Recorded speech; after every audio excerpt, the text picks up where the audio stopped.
heavy metal dubstep. Basically the heaviest dubstep that we can make. We're using guitars, distortion, double basses to make extreme energy and get the crowd pumping.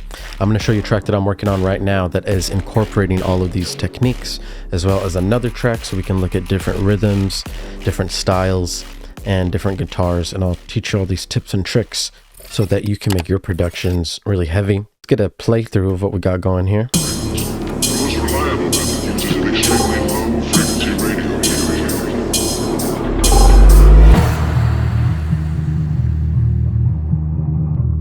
Remember, all my sounds, racks, projects are my Patreon. That's how you can support me. Thank you.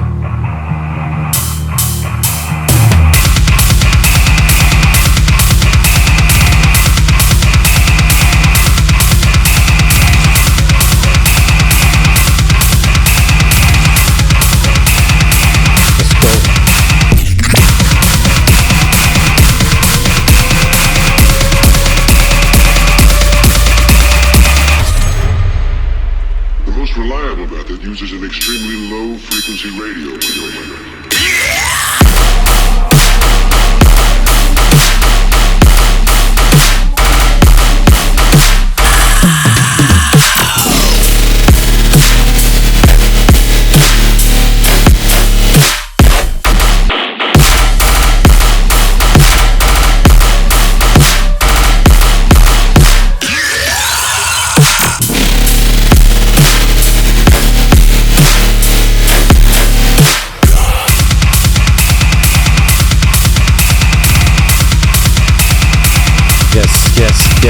Yes.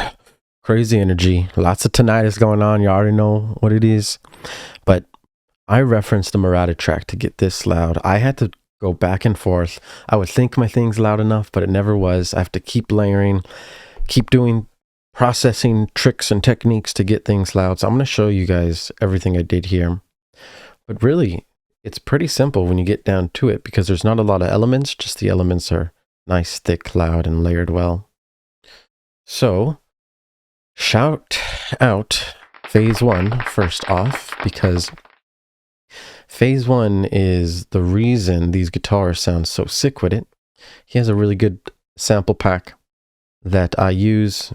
If you can find any guitar loops, it's really going to help you. Like these are some phase one guitars. Here's some Sullivan King guitars. These are really nice. If you have your own guitar at home, you can basically be writing your own riffs in the scale. Like you pick your scale D, E, F, write your own simple riffs, add some cabinets, some amps, distortion, you know, learn how to record your guitar clean. You would just plug it into your interface and you can record, and you can start making samples like this after some practice. But until then, you can use these really high quality samples, make things easy. And Ableton, because Ableton's awesome, you can use really cool effects with the audio warping and make everything easy. Let's first look at this guitar loop that I chose. And when I chose this guitar loop, I was basically just listening to the speed of it, the feel of it.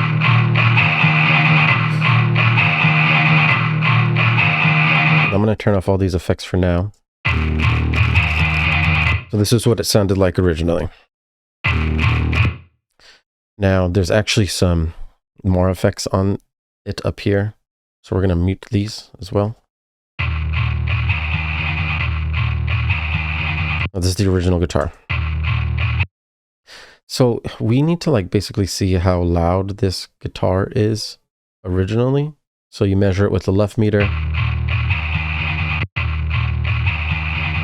So you're about -9. Now that's a decent volume, but we really want to get it louder and cut through the mix with like brighter frequencies, louder frequencies. So the way we do that is by using compression, which is this multiband dynamics. And we also use this EQ to clean. So on this guitar, there's like sub frequencies in it. You can see here. But we don't want those because we're going to add our own bass and sub. So we're going to remove those frequencies first off. Then we're going to turn it up with the multiband dynamics. It's just clean gain, set at 73%.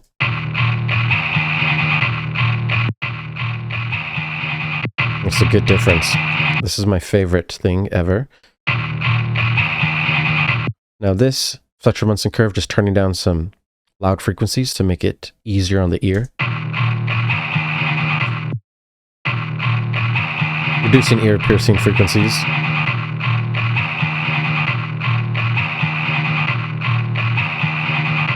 Just cleaning up the guitar, getting it ready. Right here above, you see I have some extra like synth leads. And these are playing in D. The root note is D.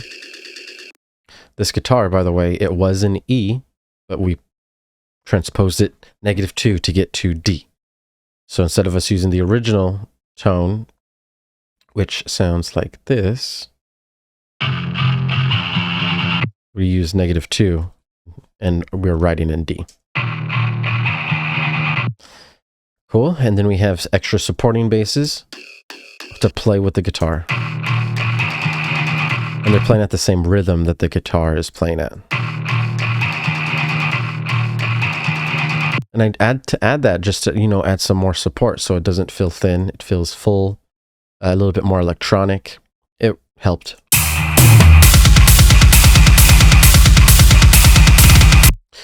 Cool. So then now with these 3 layers, you'll see the 2 layers are EQ'd very heavily so that all the other sounds are basically gone, you know, just like little tiny supporting sounds. And then we group them together, then we start to make them loud as a whole. So we had another multiband dynamics at 100. We had this convolver gun, which is a reverb at 41%. It's also changing over time. So it's like low reverb, then it gets more reverb over time, then goes back. That's just cool movement right there. The reverb is short decay on a convolution reverb. JST clipping it at 0. Fletcher Munson curve doing a little bit of cleaning up on those harsh frequencies. You'll see over time the leads will filter with this one. So we're removing the lows over time as we get closer to the drop. So this is the pre-drop section right here. And we just want to remove the sub bass and stuff before, so that when the sub hits on the drop, it's more impactful. But then we have another auto filter before that that's actually used to filter this guitar. So when the breakdown happens, it gets really quiet, then it gets loud. See here.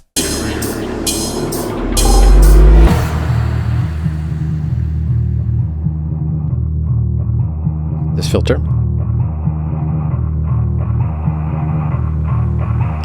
And then I don't open it all the way until we get to here.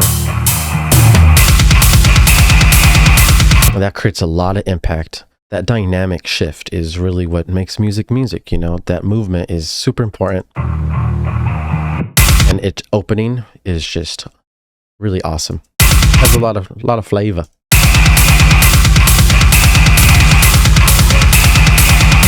Cool. Now, when the guitars come in, we have the rides that are playing, very loud, just rides on quarter note. Sample choice is key. I do add multiband dynamics to most of my things just to make them louder. This is at 70%, and then this transient shaper is going to be making the attack, more attack, E. So the transient is the beginning of the sound. It makes it more punchy at the beginning if the attack is up. But if this is turned off, it's just regular. Then make it super punchy with the transient shaper. So this is awesome. You can use this on drums and basses. So use your transient shapers. This EQ8 is EQing heavily all the mids, just letting the highs play on this ride. And this hat is not EQ'd. Both of them together. And I'll usually layer multiple rides together just to get it really loud and full. Tom fills right before important phrases. No, just drum fills always right before important phrases will be helpful. Now we have this snare, this drum fill snare groove that I got. I'm going to mute that for now. Then we have this. This is the most important thing. This is a double bass kick in metal and in like real hardcore metal. They have the double bass drum. The drummer is using both of his feet and he can activate all these super fast timings. He can go triplet with his double bass. He can go regular. He can go double time. He can go probably triple time. He's just going in for the win with the double bass. So essentially, if you have some double bass samples, then you can loop them up. And that's essentially all I did here. The sample sounded like this. So I just took the snare section out. And I'll be chopping up loops like this all the time to get them how I need. And then like this snare is like playing the same rhythm and like supporting it. So like drums are the low frequencies and these snares are like the mids and the highs. So we'll layer them together so that they can sound full. And then if you look at this, the only thing we have on it is this drum bus, which is doing so much. So drum bus OP, it's at 91% dry and wet, booms at 33, crunches at 64. These are pretty high. If it's off, sounds like that. On, like what? Okay then, okay. You can use this frequency knob to tune it to your song. So this is CD0 at the bottom. That's what I'm looking at when I'm tuning the drum bus. And then you'll see this filter is doing the same thing over time. When it gets closer to the drop, we remove the bass.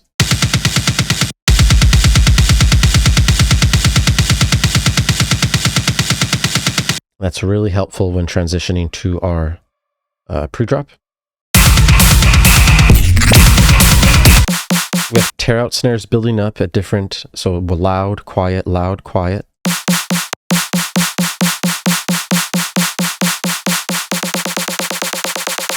Then we have a simple kick.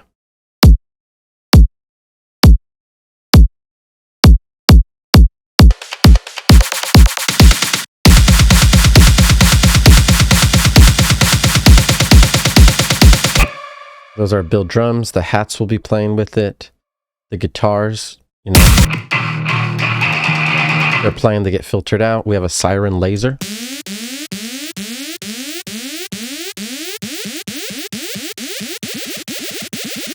And an alarm.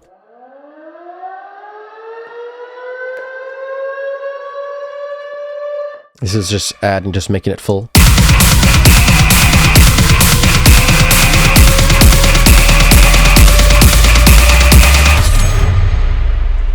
Reliable method uses an extremely low frequency radio wave. Cool. Making it full, making it high energy. The guitars do so much. Now I want to go ahead and show you a different project where I'm using the same type of method, same type of technique, but using a different audio sample and different drum patterns.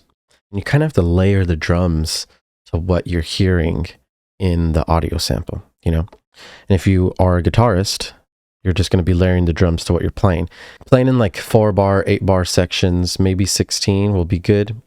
If you see here, this is my main loop, and it's a 4-bar loop. It could get repetitive over time, so that's why we add some variation things like half timing it and chopping it up like over here. So let's listen to this one.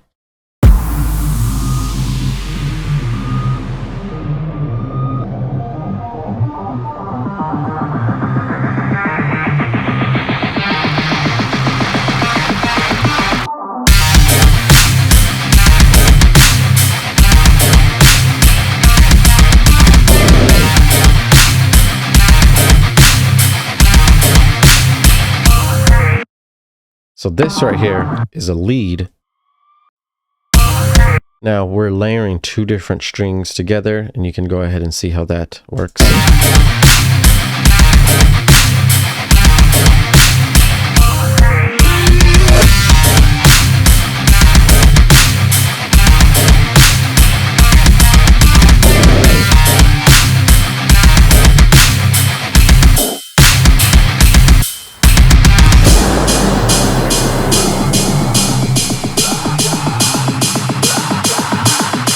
Cool. So another phase one sample. Basically, we got this one. It's in C, and we just leave it in C.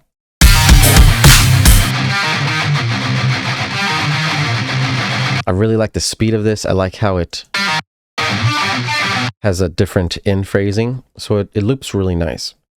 So then we want to find like some low frequencies to play with it. So then we have this bass guitar. This is a bass guitar that's a sustained guitar, and I actually layered it so we have a wide version and then the mono. So this one's in mono. Originally it was like both kind of mono and wide, but it wasn't loud enough, so I wanted to make it thick, wide, loud, and full. So I made a wide version using the Haas effect. Or actually we didn't use the Haas effect, we just leave it as is. So this is the original. And then we add the mono version. And we combine them.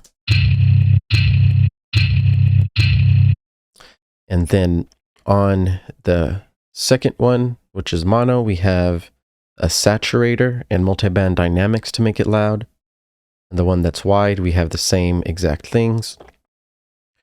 And then on the actual group, we're sidechaining it. So every time this plays, this will compete with the kick. So we have to make sure we're sidechaining it. So every time the kick plays, this one, every time that kick plays, then it's going to duck in volume our bass guitar so that they're clean together. And on the group, compressor is turned up all the way to infinite, attacks all the way down. Ratio is moved just a tad bit to start activating it. You can see the gain reduction here, how much gain is being reduced.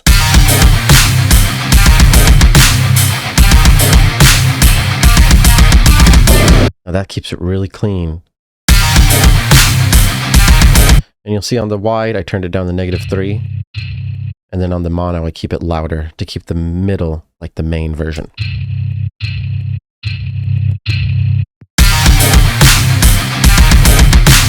Now the way I chopped up the rhythm is I'm like having it move with the guitar.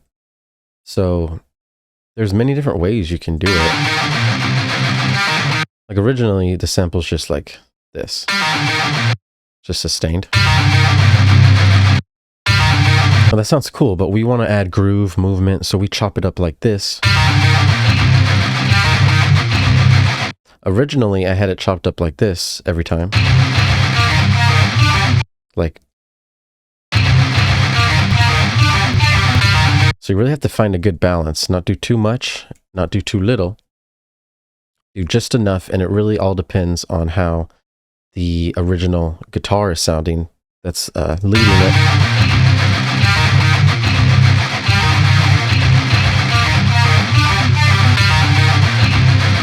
Now, if you hear in the guitar, it goes da-na-na-da-na-na-da-na-na-da-na. So if I were able to find those notes and then transpose my bass guitars to those notes in the progression, then it'll be perfect, sound really clean. So I'll be doing that later. And in the 6th string, all we do is have a drum bus on this one, 83%. JST clip is on right away, just to clip it at 0. Then we add the drum bus after the JST clip. This EQ is doing the automation at the beginning. This EQ is a lot cleaner than using the auto filter because there's not resonance.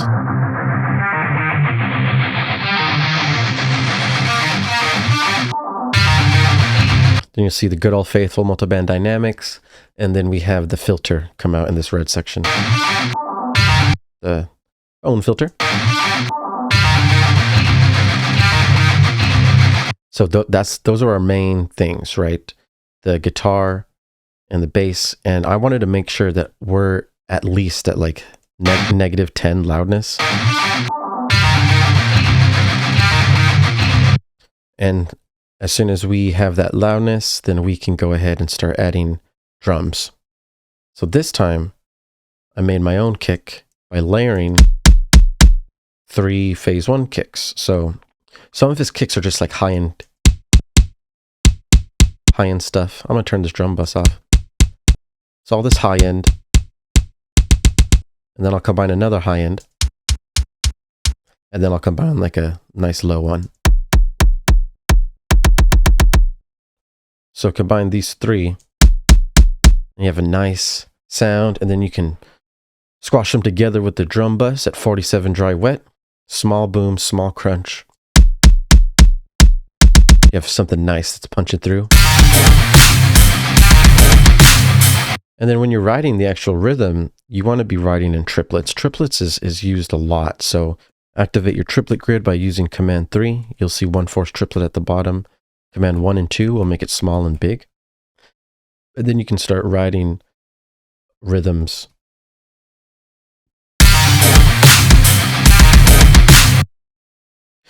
So this one's like, so these are the triplets right here.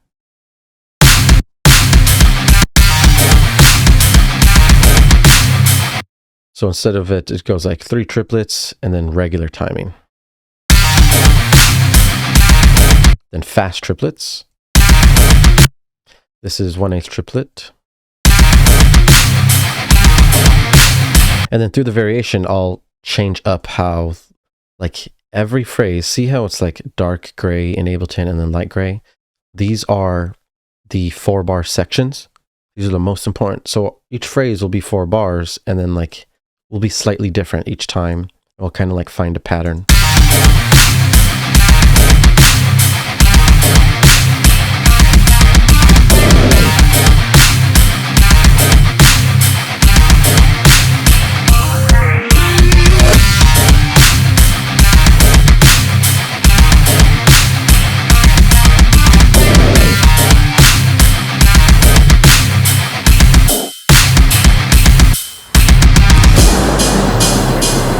Hell yeah, that's awesome. So you'll see I sprinkle in, it's like silence.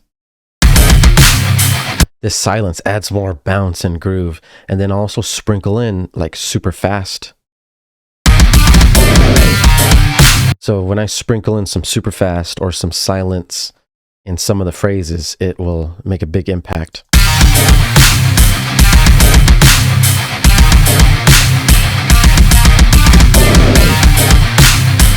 That came out real nice, clean, goes good with the guitar. And then lastly, if you want to just get some sick, like you can get any heavy metal acapella. Asking Alexandria is what I used right here. You'll just Google the key and the BPM. You'll put the original BPM in here if you want, or you can just leave it no BPM and time stretch it however you want, like this, depending on the timing. Just make sure that you know what it's in. So if it's in C minor, then it's going to be playing C minor like this track. Our old track was D minor, this one's C minor.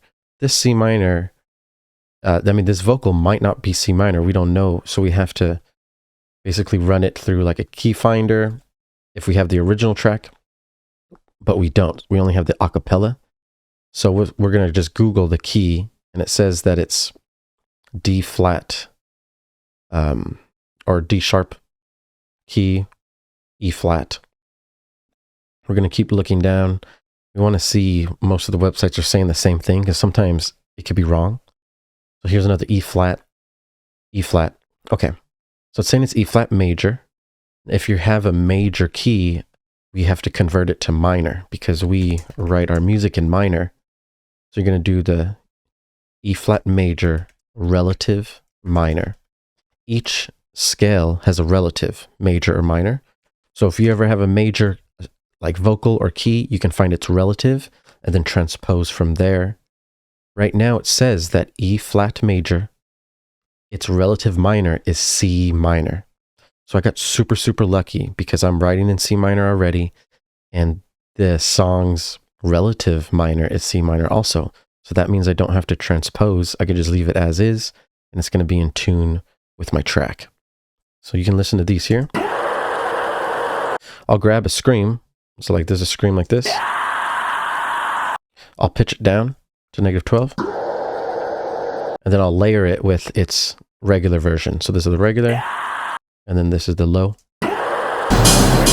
So the low and regular together are nice and full. It has some other vocals.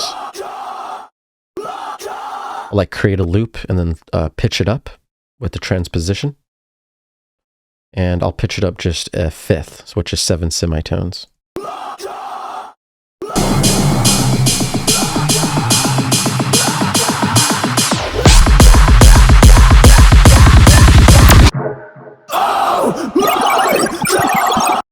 Whoa! The rides, these are pretty simple. Main substance is that quarter note, and then extra supporting rides.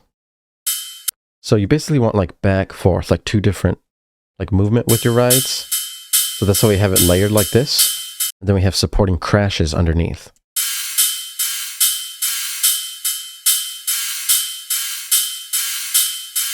So that's the main hat loop, and then extra tom fills will be good before main phrases.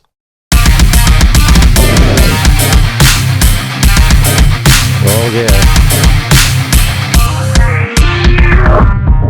You know how we do it, guys.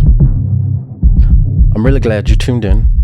Making heavy metal dubstep is the way to go, man. It is so much energy. We are heading into a world of awesomeness. Making music is the best thing ever. I hope you guys enjoy this. Keep learning, keep grinding. The art is limitless and your world is infinite. Keep it real. I'll see you guys soon.